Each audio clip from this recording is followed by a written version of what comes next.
All right, so you guys have really sent us a fascinating one this time, a collection of articles about civilizations that just vanished seemingly into thin air. Yeah, like a real-life mystery box. Totally. We're talking about the Maya Vikings in Greenland, Easter Island, with those huge statues, even the Anasazi, who built those amazing cliff dwellings. Yeah, and what's so interesting is we're not just looking at like a few isolated cases. Right. These articles cover a really diverse range of cultures across, vastly different time periods and geographic locations, but they're all united by this central mystery of their disappearance. Exactly. It's like a global puzzle. Yeah. And our mission in this deep dive is to kind of sift through the pieces, examine the most intriguing theories, and hopefully spark some aha moments for you along the way. I love it. So where do we even begin with a mystery this massive? A lot of the articles point to environmental factors as a potential culprit in societal collapse. Right. And it's not just, about like a changing climate in general. Right. The articles go into specific ways that climate shifts impacted these civilizations. Okay. Like, for example, the Indus Valley civilization. Uh-huh. They thrived for centuries until a 2-century disruption of the monsoon cycle. Whoa. And this wasn't just, a mild inconvenience. It dramatically altered river flows. Wow. Leading to unpredictable floods and droughts. Okay, so their agriculture was obviously impacted, but what about the broader societal structures? How did this environmental shift affect their way of life beyond just farming? Well, the Indus Valley civilization was highly urbanized with complex water management systems and, a thriving trade network. Yeah. The monsoon disruption just threw all of that into chaos. Oh, wow. Cities where abandoned trade routes disrupted and the social hierarchy likely destabilized. Yeah. This wasn't just about crops failing. Right. It was a systemic breakdown triggered by a change in their environment. That's a crucial point. It's not just about civilizations being weak in the face of an environmental change. Yeah. It's about understanding the specific vulnerabilities that make them susceptible to those changes. Exactly. And speaking of vulnerability, the article on Easter Island paints a pretty stark picture. It does, doesn't it? Yeah. They built those iconic statues. Right. But in doing so, they deforested the entire island. Right. And we're not talking about a gradual decline in tree cover. Right. Pollen records indicate a rapid and almost total disappearance of their palm forests. But couldn't they see what they were doing to their environment? Didn't anyone raise a red flag? Well, it's likely that the short-term gains of having those statues outweighed the long-term consequences of deforestation. I see. Plus, the specific type of palm tree that was dominant on Easter Island was incredibly slow growing. Oh, wow. Even if they had realized the problem, it might have been too late for their ecosystem to recover. So it's a cautionary tale about the dangers of short-sightedness and the importance of understanding the long-term impact of our actions on the environment. Exactly. And it makes you wonder, are we making those same mistakes today? It's certainly a question worth pondering. Yeah. We see deforestation happening on a global scale, and the consequences are becoming increasingly clear. Right. But there's another environmental factor that comes up in several of these articles, Okay. the Little Ice Age. Right. That period of cooling that started in the 14th century. And I'm guessing it wasn't just about people needing to wear an extra sweater. Not at all. Yeah. The Little Ice Age had a cascading effect on civilizations around the world, especially those already living in harsh environments. Right. Take the Greenland Vikings, for example. Oh, okay. They were already pushing the limits of agriculture in a challenging climate. Yeah. And the Little Ice Age brought shorter growing seasons, harsher winters, and increased sea ice, which disrupted trade routes. So they were essentially hit with a double whammy, a harsher environment, and a blow to their already fragile economy. Right. It's like everything that could go wrong did go wrong. And sadly, that seems to be a recurring theme in the collapse of many civilizations. Oh. It's rarely one single factor that brings them down, Right. but rather a confluence of events, each compounding the previous one. Yeah. And often environmental stress is the initial domino that sets off the chain reaction. Okay, so we've got environmental pressures as one piece of this puzzle. Yeah. But some of the articles also delve into the role of warfare and internal conflict in the demise of these civilizations. It's like a whole other layer of complexity. Yes, and it's important to note that conflict isn't always a straightforward cause of collapse. Okay. Sometimes it's a symptom of deeper issues, a reflection of social or environmental stress. I see. Take the Anasazi, for example. They're the ones who built those incredible cliff dwellings. Right, exactly. But the articles suggest those dwellings weren't just about showcasing architectural skills. Right. They were also defensive structures. Exactly. Archaeological evidence indicates that the Anasazi experienced a period of increased violence, likely due to resource scarcity brought on by drought. They were forced to fortify their settlements, and even then there's evidence of massacres at some sites. Oh, wow. Their story is a powerful illustration of how environmental pressures can escalate into social unrest and conflict. It makes you wonder, if a society is already under stress, does conflict become almost inevitable? That's a complex question, and I don't think there's a simple answer. Right. But it's clear that conflict, whether internal or external, played a significant role in the decline of many civilizations. Yeah. The Maya, for example. They were never a unified empire, but rather a collection of city-states constantly vying for power and resources. So they were essentially fighting amongst themselves while also dealing with environmental challenges like deforestation and drought. Yeah. It's almost like they were setting themselves up for failure. It's certainly a recipe for instability. Right. And then we have the case of the Khmer Empire, another civilization that seems to have succumbed to a combination of internal and external pressures. They built those magnificent temples in Southeast Asia. Right. But the articles suggest that their downfall was linked to the migration of the Thai people into their territory, leading to constant warfare. Yes, and this external pressure coincided with a period of political instability and possibly even environmental shifts.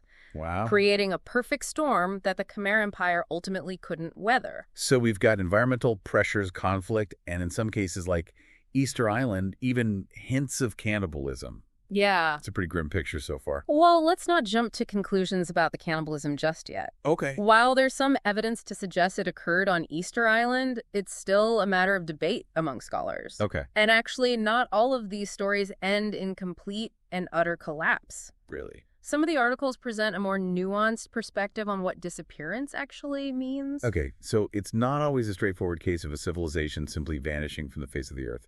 Tell me more. That's where it gets really interesting. Okay. The articles on the Anasazi and the Clovis people suggest that disappearance doesn't always equate to extinction. These cultures might not have simply vanished, but rather transformed and adapted in ways that are difficult to trace archaeologically. So instead of thinking about disappearance as a sudden event, we should be looking for signs of cultural continuity and change. Exactly. Okay. The Anasazi, for example, might not have vanished, but rather integrated with other groups over time. I see. Many Native American tribes today claim to be their descendants, arguing that their culture didn't disappear, but rather evolved and persisted in new forms. That's a fascinating perspective. Yeah. It challenges the traditional narrative of collapse Yeah. and suggests that some cultures might be more resilient and adaptable than we initially thought. Yeah. And the Clovis people are another example of this, right? Yeah. They seem to vanish from the archaeological record, but there are theories that they didn't actually disappear, but rather branched out and became the ancestors of other Native American cultures. Uh-huh. It really highlights the complexity of trying to understand the past. Yeah. We might be looking for clear-cut answers when the reality is much more nuanced and layered. It's like we're dealing with a puzzle where some of the pieces are missing, Yeah. and we have to use our imagination and critical thinking to fill in the gaps. Exactly. And speaking of missing pieces, some of these articles focus on civilizations where the reasons for their disappearance remain truly baffling. Yes, there are some cases where the evidence is sparse and the theories are more speculative. Right. Take the Olmecs, for example. They Yeah. left behind those giant stone heads. Right. But we've never found any skeletal remains. So we have these monumental sculptures that point to a sophisticated culture, Right. but no physical traces of the people themselves. It's almost eerie. It is, isn't it? Yeah. There are theories that the humid climate in their region might have caused their bones to decompose quickly, Okay. but it's still a mystery. Wow. And then there are the Nabateans, a powerful trading empire that thrived for centuries and then seemingly just faded from the historical record. It's like they were there one minute and gone the next, leaving behind their impressive architecture, but no clear explanation for their disappearance. Uh-huh. And we can't forget about the Kikuni Chipilian culture, the ones who ritually burn down their settlements every few generations. Oh, yeah. That one really has me scratching my head. That's a real head-scratcher, isn't it? They went to all the effort of building these large, complex settlements, Yeah. only to intentionally burn them down and start over. Right. It's a practice that challenges our assumptions about how societies function. I mean, I can understand wanting a fresh start every now and then. Yeah. But every few generations, that's some serious commitment to ritual and renewal. What do you think was going on there? Honestly, it's one of the most perplexing practices in prehistory. Yeah. Some theories suggest it was a form of ritual cleansing, Okay. while others propose it was a unique approach to social renewal, or even a way to manage resources. I see. But without more evidence, it's difficult to say for sure. It seems like we've only just scratched the surface of this fascinating topic. Yeah. Clearly, there's no simple answer to the question of why civilizations vanish. Right. It's often a complex interplay of environmental factors, conflict, cultural shifts, and perhaps even some mysteries that we may never fully unravel. Uh-huh. But we've still got more ground to cover in this deep dive, so stay tuned. We'll be back in a moment to explore even more intriguing theories and delve deeper into the lessons we can learn from these vanished civilizations. Welcome back. As we kind of dig deeper into these cases, Yeah. it's striking how often the reasons for a civilization's disappearance are, intertwined. Right. It's rarely just one catastrophic event, but rather a complex interplay of factors. Right. It's like a perfect storm where environmental stress, social unrest, political upheaval, and maybe even a dash of bad luck all converge at the same time. Precisely. Take the Nabateans, for example. Okay. Their disappearance is often attributed to the Roman annexation of their kingdom in the 1st century AD. But if we look closer, we see that Roman rule coincided with the prolonged period of drought in the region. So it wasn't a simple case of conquest and collapse. Yeah. It was a weakened society struggling with environmental stress that became vulnerable to external pressures. It's a reminder that civilizations often declined gradually, not in one fell swoop. Exactly. And that pattern repeats throughout history. Yeah. Civilizations rarely collapse from a single blow. Right. It's usually a series of events, each compounding the previous one, that ultimately leads to their demise. Like dominoes falling one after another. Yeah. Which makes me wonder if collapse is often a process rather than an event. Can we identify any warning signs? Are there red flags that might signal a society is on the brink?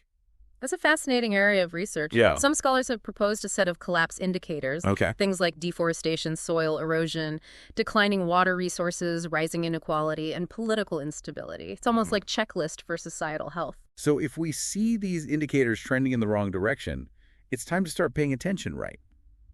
But is it ever truly too late for a civilization to course correct?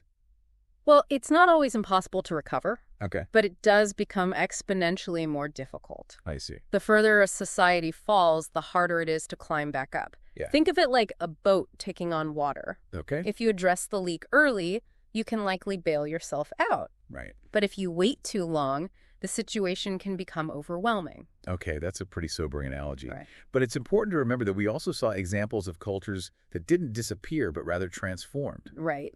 The Lazazi and the Clovis people, they didn't simply vanish, but adapted and evolved. Absolutely. Their stories remind us that collapse isn't always the end of the story. Right. It can also be an opportunity for renewal, a chance for new cultural forms to emerge. Yeah. Perhaps instead of solely focusing on why civilizations fail, we should also be studying how they adapt and evolve. That's a great point. What factors allow some societies to reinvent themselves while others crumble? What can we learn from those who successfully navigated periods of change and upheaval? That's the million-dollar question, isn't it? Yeah. And it's a question that researchers are actively exploring. Right. One factor that seems to play a significant role is resilience. Okay, so resilience is key. But how do we measure that? What makes one society more resilient than another? That's a complex issue. Yeah. It's likely a combination of factors: social cohesion, strong leadership, diverse food sources, a willingness to adapt to new technologies. A resilient society is one that can bend without breaking, Right. that can adjust its practices and institutions in response to changing circumstances. So it's not just about being strong or powerful, Right. but about being flexible and adaptable. Speaking of adaptation, one article mentioned the Khmer Empire's shift from Hinduism to Buddhism as a potential factor in their decline. Yes, it's a fascinating case. Yeah. The Khmer Empire was renowned for its elaborate Hindu temples and sophisticated water management systems. But as the empire gradually converted to Buddhism, these temples and systems fell into neglect. So even a seemingly peaceful transition like a religious conversion can have unintended consequences if it disrupts a society's core institutions or practices. That's the key takeaway change. Even when well-intentioned, can be destabilizing if not managed carefully. Right. It highlights the interconnectedness of all aspects of a civilization, Yeah. from its religion and culture to its infrastructure and economy. It's like a delicate web where a tug on one thread can ripple through the entire system. Exactly. We've talked about environmental pressures, conflict adaptation, and even unintended consequences. It feels like we're getting a crash course in societal survival here. And the course isn't over yet. Oh, We've touched on some of the more prominent theories about why civilizations collapse, right. but there are also some alternative explanations out there that might surprise you. Oh, I'm all ears. What other intriguing theories are lurking in these articles? Well, one article explores the idea of cultural senility. What? The concept is that civilizations, like individuals, can become set in their ways, resistant to change, and ultimately unable to adapt to new challenges. It's like they get stuck in a rut, unable to break free from their old patterns of behavior, even when those patterns are no longer serving them well. Exactly. And just like with aging individuals, this rigidity can make them more vulnerable to external shocks or internal pressures. So how do we avoid becoming culturally senile? Is there a societal fountain of youth we can tap into? Unfortunately, there's no magic formula, Right. but fostering a culture of innovation, encouraging critical thinking, and being open to new ideas and perspectives can certainly help. Good. It's about staying curious, questioning assumptions, and being willing to evolve. Basically, embracing a growth mindset on a societal level. I like it. So cultural senility is one alternative theory. What else do you have for me? Another article delves into the role of complexity in societal collapse. The idea is that as civilizations grow larger and more complex, Yeah. they become more difficult to manage, more vulnerable to disruptions, and ultimately less sustainable. It's like a house of cards. The more elaborate it gets, the easier it is to topple. Right. And that makes me think about our own civilization. Yeah. We're more interconnected and technologically advanced than ever before. Right. But is that complexity making us more or less resilient? That's the million-dollar question. And honestly, we don't have a clear answer. Right. It's a question that scholars are grappling with right now. Yeah. But by studying the past, by understanding the successes and failures of those who came before us, we can hopefully gain some insights into our own trajectory. So it's not just about satisfying our curiosity about the past, Right. but also about using that knowledge to navigate the present and the future. Okay. Okay, one last theory before we wrap up this part of the deep dive. Okay. You mentioned something about cosmic catastrophes. It sounds a little bit out there, but color me intrigued. It does sound like something out of a science fiction movie, doesn't it? Yeah. But some researchers believe that certain civilizations might have been wiped out by events beyond their control. Asteroid impacts, solar flares, gamma ray bursts, the kind of cosmic curveballs that could disrupt life on a planetary scale. Okay, that's definitely a mind-blowing concept. But is there any evidence to support these theories? It's a controversial area for sure. Right. But there is some geological evidence of past impacts and climate anomalies that coincide with periods of societal collapse. Okay. We can't rule out the possibility that forces beyond our planet played a role in shaping the course of history. It's a humbling thought, isn't it? Yeah. We often focus on the internal factors that contribute to societal collapse, but perhaps we also need to consider the external threats that might lurk out there in the vast universe. Absolutely. It's a reminder of our place in the grand scheme of things and the forces that are ultimately beyond our control. Wow, we've covered a lot of ground in this section. Resilience, warning signs, adaptation, unintended consequences, cultural senility complexity, and even cosmic catastrophes. It's been a whirlwind of information. And we're not done yet. We still have more to unpack in this deep dive. Stay tuned, because in the next part, we'll pull all these threads together, reflect on the broader lessons we've uncovered, and explore what these vanished civilizations might tell us about our own future. Welcome back to our deep dive into vanished civilizations. It feels like we've traveled through time exploring the rise and fall of societies, both familiar and forgotten. And while each story is unique, Yeah. there are these recurring themes, Right. echoes of the past that whisper warnings and offer lessons for our present. You're absolutely right. We've uncovered a complex web of factors that contribute to a civilization's decline. Yeah. From environmental pressures and resource depletion to social unrest and political instability. Right. But what's truly striking is how interconnected these factors are. It's like a chain reaction, isn't it? It is. One event can trigger a cascade of consequences that ripple through every aspect of a society. Yeah. Remember that 2-century monsoon cycle disruption that crippled the Indus Valley civilization? Yes, that's a stark example of how how even seemingly distant or natural events can have a profound impact on a society's ability to function. It highlights the delicate balance between human societies and their environments. And then there's Easter Island with those iconic giant statues. Right. What seemed like a cultural achievement ultimately led to deforestation and ecological collapse. Yeah. It's a cautionary tale that resonates deeply in our age of climate change and resource depletion. It certainly does.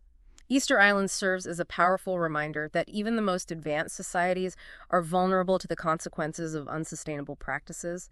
It underscores the importance of long-term thinking and considering the impact of our actions on the environment. It's making me think about our own civilization and the legacy we're creating. What will future archaeologists say about us? Yeah. What stories will our ruins tell? That's a question worth pondering. Will they marvel at our ingenuity or lament our short-sightedness? Will they see us as a civilization that learned from the past or repeated its mistakes? Those are some big questions, and it's easy to feel overwhelmed by the scale of the challenges we face. Yeah. But what can we do as individuals to make a difference?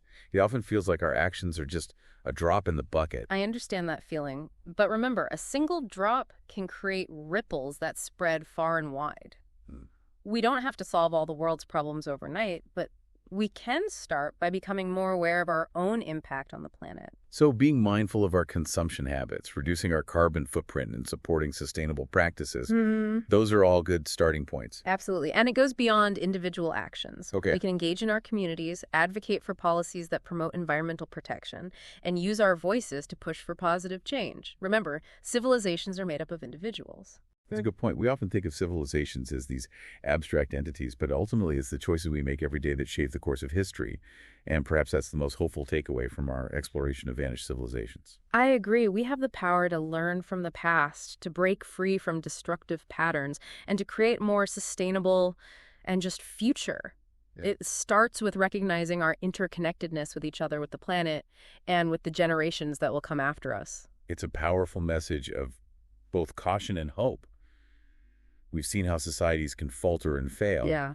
But we've also seen examples of resilience, adaptation, and transformation. Right. The past may be a prologue, but the future is still unwritten. And that's what makes this exploration so compelling. It's not just about understanding what happened in the past, but about using that knowledge to inform our present and shape our future. Well said. Thanks for joining us on this deep dive into vanished civilizations. We hope it sparked your curiosity, prompted some reflection, and maybe even left you feeling a bit empowered. Remember, the quest for knowledge doesn't end here. Keep exploring, keep questioning, keep learning from the past, and keep striving for a better future. Until next time, keep diving deep.